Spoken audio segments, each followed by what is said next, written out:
Hi everyone, Jeremy here from Video Editor Studio, and today I'll show you how to create this title card from scratch in Fusion. You can grab this asset for free with the link in the description below, but first let me walk you through the motion graphic principle behind it so you actually understand how it works and you can build the skill set to do it yourself. So if you're ready, let's get into it. Alright, so first in DaVinci Resolve, I'm going to go over to the effect library, effect, and then here we're going to bring a new Fusion composition in our timeline. Then we can move over to Fusion. Once in Fusion, we're going to start by bringing a new background node inside of our working area. That's going to act as our canvas. I'm going to link the output of that to our media out.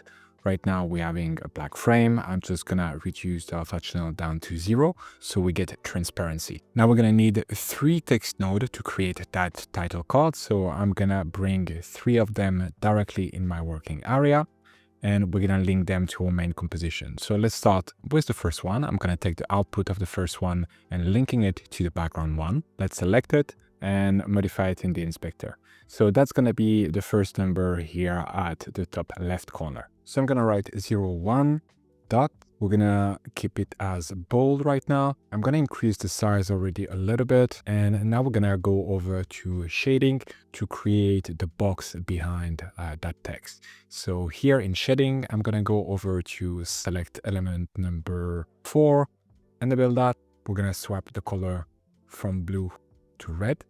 And we're going to adjust the level from character to text. Now I'm going to get rid of those sharp corner and I'm going to round them up a little bit by raising that to 0.15. And I'm going to reduce a little bit the width and reduce the height.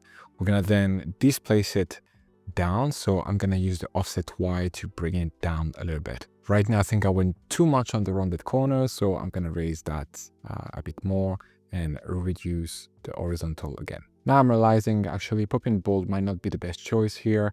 I'm going to go for semi-bold italic instead, and we're going to take it and drag it here at the top left of our frame. Now let's move on to our text 2. I'm going to take the output of that and merge it with our merge one. We're going to write some text. So here, create a title card. Let's switch the font for popping and select maybe semi-bold italic as well. We're gonna put the anchor to the left so everything is aligned properly to the left since it's gonna go there, moving it closer to our number 1 and increasing the size. Right now there is too much space between our words, so we're gonna reduce the line spacing so they are closer to each other. We will clean things up at the end once we have all of the elements to make sure everything is aligned properly. But for now, let's move on to the text tree. I'm gonna link the output of that to the merge 2. And then here we can write again whatever text we want. I'm gonna switch the font again for popping and we're gonna select medium italic and I'm gonna reduce the size considerably. We're gonna do the alignment on the left as well and bring that all the way down. Now to create a bit more separation, I'm going to add a line right above. We could do that by using a rectangle, but I want it to adjust automatically to the length of the title. So instead, we're going to go again over to shading and we're going to use the same technique we've used for the number 1. So I'm going to go to select element number 4. We're going to enable that. Then here we're going to switch the level character from character to text.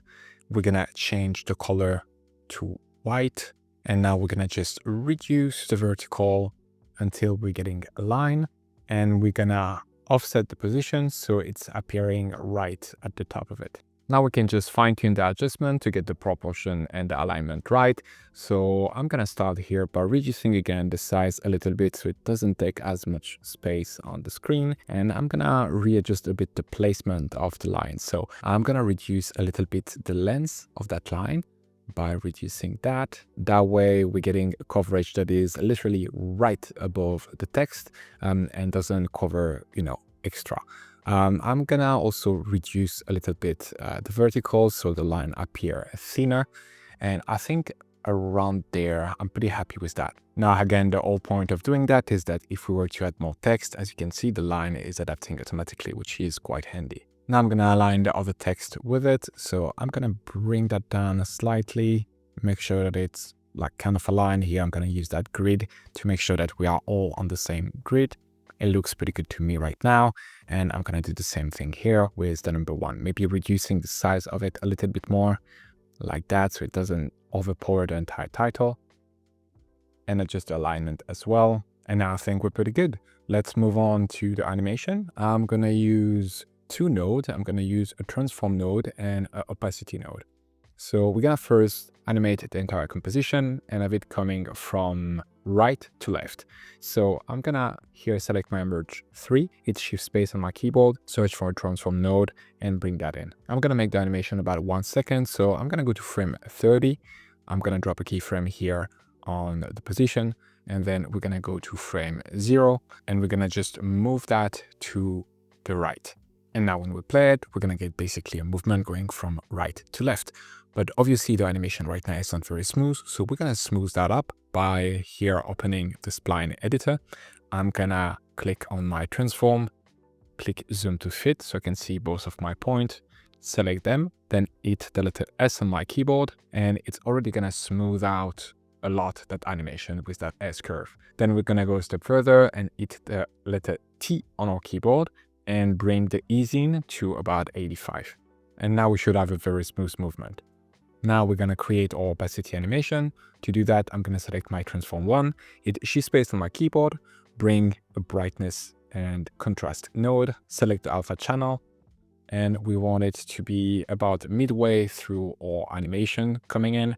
So I'm going to select the gain here at frame 17, and then go to frame 0 and bring the gain down to 0.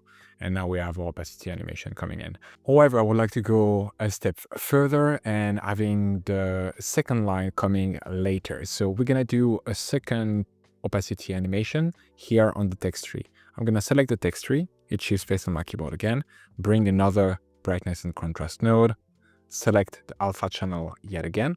And this time we're going to wait for the animation movement to be fully complete for the opacity to happen. So I'm going to go to about frame 35, a little bit after the animation movement is done, put a keyframe on the gain at 1, and then go back to frame 20 maybe, and then bring the gain down to 0. And now if we play it, we have the animation happening in 2 times, where we first have the first section of the title coming in, and then the second section right after that. So that's pretty much it. That's how you can create that title card very easily inside of Fusion. Now, if you don't want to build this yourself and want to use this directly in your edit page as a drag and drop template, you can download it with the link in the description below. It's part of our free starter pack, which contains over 300 assets across 20 categories. It's completely free for personal and commercial use, and over 200,000 editors are already using it. Just click the link below, fill up the form, and we'll send it directly to your email. After downloading your pack, you'll get a zip file. Double-click on the zip file to unzip it, which will give you a folder. In that folder, you'll find a couple of things: the installation instruction, the license, the GRFX file for DaVinci Resolve, and the font used to create the assets. Start by installing the fonts. Without them, DaVinci Resolve will not know which font to use, which can result in a black screen when you drag your title onto the timeline. To install the font, simply go to the font folder.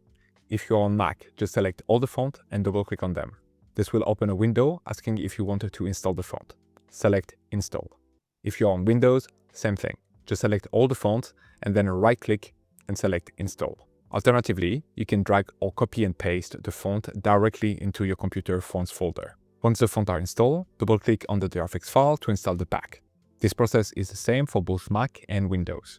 This will open DaVinci Resolve, if not already, and prompt open a window asking if you want to install the pack. Select Install. Once in Resolve, you can find the title card by going over to Effect, Titles, Video to Studio, and then scroll until you find the free starter pack. And then here you'll find the intro card section. So you have 10 different title cards that you can choose from, and intro card number 7 is the one that we just made right now inside of Fusion. So you can just take it, drag it directly here in the timeline, and now you have just a lot of different customization that you can do directly inside of the edit page, so that way you don't have to do it from scratch. You can extend it as long as you want. You can adjust the animation timing, the style of the animation, and you have control over the 3 text that we just saw right now in the Fusion page. So you can make all of those modifications yourself very easily. And that's pretty much it. Hope this video was helpful. Please let me know in the comment what kind of video you would like to see next. Don't forget to like and subscribe, and I'll see you in the next one. If you need motion graphic assets for DaVinci Resolve, we have over 50 carefully crafted packs available on our website, including transitions, effects, and titles built specifically for DaVinci Resolve. You can get started now, completely free, by downloading our starter pack that contains over 300 assets. Get it with the link in the description below or directly on the website at videoeditorstudio.com.